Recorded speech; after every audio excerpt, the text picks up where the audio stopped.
നമസ്കാരം. ബീഹാറിൽ ഇപ്പോൾ കനത്ത തെരഞ്ഞെടുപ്പ് ചൂടാണ് അല്ലെ? രാജ്യത്തിന്റെ രാഷ്ട്രീയഗതി നിർണ്ണയിക്കുന്നതിൽ നിർണായക പങ്ക് വഹിക്കുന്ന ഈ സംസ്ഥാനം മറ്റൊരു നിയമസഭാ തെരഞ്ഞെടുപ്പിന് ഒരുങ്ങുമ്പോൾ പ്രവചനങ്ങൾക്ക് അതീതമായ പോരാട്ടമാണ് അരങ്ങേറിക്കൊണ്ടിരിക്കുന്നത്. മുഖ്യമന്ത്രി നിതീഷ് കുമാർ നയിക്കുന്ന ദേശീയ ജനാധിപത്യ സഖ്യവും യുവനേതാവ് തേജസ്വി യാദവ് നേതൃത്വം നൽകുന്ന ഇന്ത്യ സഖ്യവും തമ്മിലുള്ള നേരിട്ടുള്ള മത്സരത്തിനാണ് ബീഹാർ ഇത്തവണ സാക്ഷ്യം വഹിക്കുന്നത്.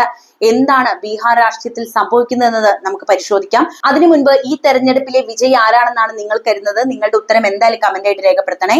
ഈ പോരാട്ടത്തിലെ പ്രധാന പോരാളികൾ ആരൊക്കെയാണ്? ബീഹാർ രാഷ്ട്രീയം പ്രധാനമായും രണ്ട് വലിയ സഖ്യങ്ങളാണ് കേന്ദ്രീകരിച്ചിരിക്കുന്നത്. ഒന്ന് ദേശീയ ജനാധിപത്യ സഖ്യം, അതായത് NDA. മുഖ്യമന്ത്രി നിതീഷ് കുമാർ, അതായത് ജനതാദൾ യുണൈറ്റഡ് അഥവാ JDU നേതാവാണ് അദ്ദേഹം നേതൃത്വം നൽകുന്ന ഈ സഖ്യത്തിൽ ഭാരതീയ ജനതാ പാർട്ടിയാണ് പ്രധാന ശക്തി. കൂറുമാറ്റത്തിലൂടെയും സഖ്യം മാറിയുമുള്ള നിതീഷിന്റെ തന്ത്രങ്ങൾ പലപ്പോഴും വിമർശിക്കപ്പെടാറുണ്ട് എങ്കിലും ഭരണ തുടർച്ച ലക്ഷ്യമിട്ടാണ് NDA മുന്നോട്ട് പോയിക്കൊണ്ടിരിക്കുന്നത്. BJPക്ക് ഈ തെരഞ്ഞെടുപ്പ് ദേശീയ തലത്തിൽ അവരുടെ സ്വാധീനം നിലനിർത്താൻ അത്യാവശ്യവുമാണ്. രണ്ടാമത്തത് ഇന്ത്യ സഖ്യമാണ്, അതായത് മഹാസഖ്യം. RJD നേതാവ് തേജസ്വി യാദവ് ആണ് ഈ സഖ്യത്തിന്റെ പ്രധാനപ്പെട്ട മുഖം. രാഷ്ട്രീയ ജനതാദൾ, അതായത് RJD, കോൺഗ്രസ്, ഇടതു പാർട്ടികൾ എന്നിവരടങ്ങിയ ഈ സഖ്യം ഭരണവിരുദ്ധ വികാരത്തെയും യുവജനങ്ങളുടെ പ്രതീക്ഷകളെയും ആശ്രയിച്ചാണ് മുന്നോട്ട് പോകുന്നത്. ജാതി സമവാക്യങ്ങളും പിന്നോക്ക വിഭാഗങ്ങളുടെ പിന്തുണയും മഹാസഖ്യത്തിന്റെ നിർണായക ശക്തി തന്നെയാണ്. നിലവിലെ രാഷ്ട്രീയ സാഹചര്യം വിലയിരുത്തുമ്പോൾ നമ്മൾ രണ്ട് കാര്യങ്ങൾ ശ്രദ്ധിക്കണം. അതായത് ഇരു മുന്നണികൾക്കിടയിലും പ്രശ്നങ്ങളുണ്ട്. ഇരു മുന്നണികളും നേരിടുന്ന വെല്ലുവിളികൾ ഈ തെരഞ്ഞെടുപ്പിനെ കൂടുതൽ പ്രവചനാതീതമാക്കുന്നു എന്നതാണ് നമുക്ക് റിപ്പോർട്ടുകൾ നോക്കുമ്പോൾ മനസ്സിലാക്കാൻ കഴിയുന്നത്.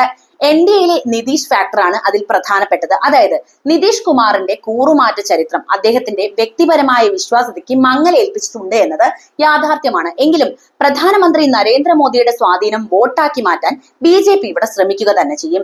JDUവിനെ ദുർബലപ്പെടുത്തി സംസ്ഥാനത്ത് വലിയ ശക്തിയായി വളരാനും BJPക്ക് പദ്ധതിയുണ്ട്. മറ്റൊരു പ്രധാനപ്പെട്ടത് ഇന്ത്യ സഖ്യത്തിൽ ഉണ്ടാകുന്ന ഭിന്നതയാണ്. അതായത് ഒരു തെരഞ്ഞെടുപ്പിനെ അഭിമുഖീകരിക്കുമ്പോൾ ആ സഖ്യത്തിൽ തന്നെ വലിയ രീതിയിലുള്ള പ്രശ്നങ്ങളുണ്ട്. സീറ്റ് വിഭജനത്തിലെ തർക്കങ്ങളാണ് ഇന്ത്യ സഖ്യം നേരിടുന്ന ഏറ്റവും വലിയ വെല്ലുവിളി.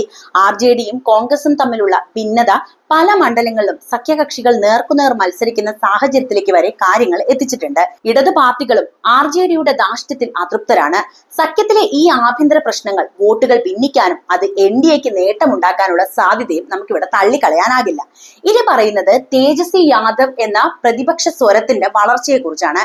കഴിഞ്ഞ തവണത്തേക്കാൾ കൂടുതൽ സ്വാധീനം നേടാൻ തേജസ്വി യാദവിന് ഇത്തവണ കഴിഞ്ഞിട്ടുണ്ട്.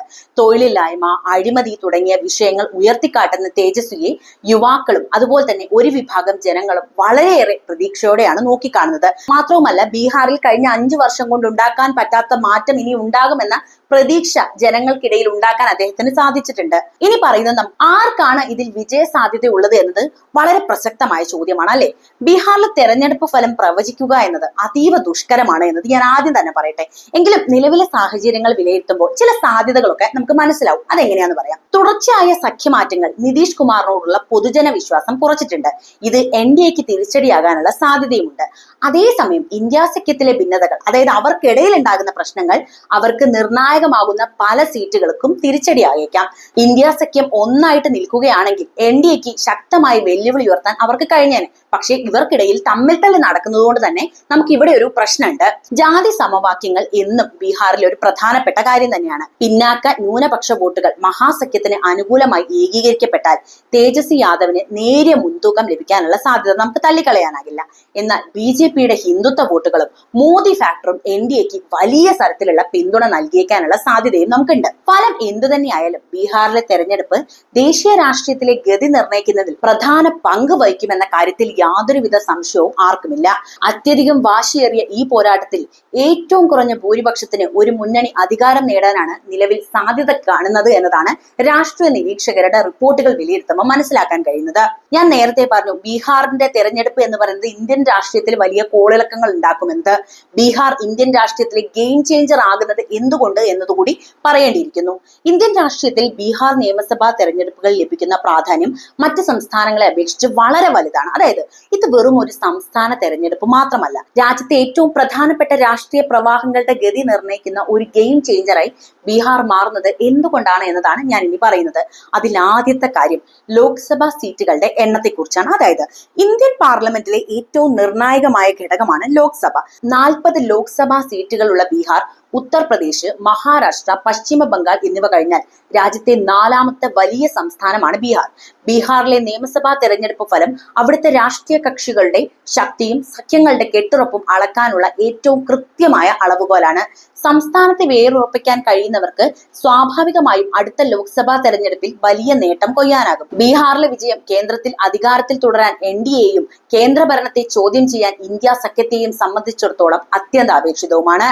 രണ്ടാമത്തത് ജാതി സാമൂഹിക സമവാക്യങ്ങളുടെ പരീക്ഷണശാലയാണ് ബീഹാർ എന്നതാണ്. അതായത് ബീഹാർ എന്നും ജാതി രാഷ്ട്രീയത്തിന്റെയും അതുപോലെ തന്നെ സാമൂഹിക നീതിയുടെ പരീക്ഷണശാലയായിട്ടാണ് നമ്മൾ നോക്കിക്കാണേണ്ടത്.